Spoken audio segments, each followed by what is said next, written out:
This is ALCATEL 1T10 Smart, and today I would like to show how you can set up and use the nearby share feature on this device.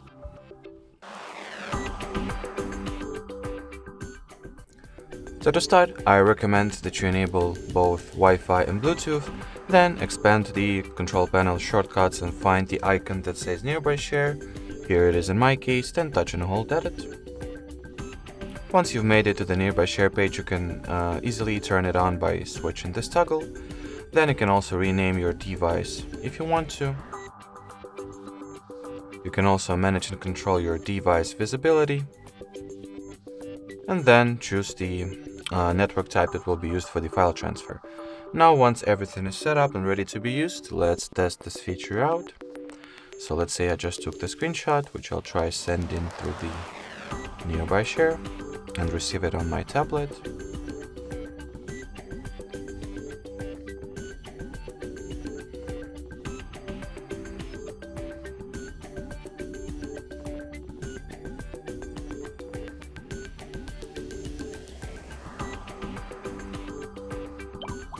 So as you can clearly see, the picture or the image was sent and received successfully. So that would be pretty much it for this video. Thanks for watching and bye bye.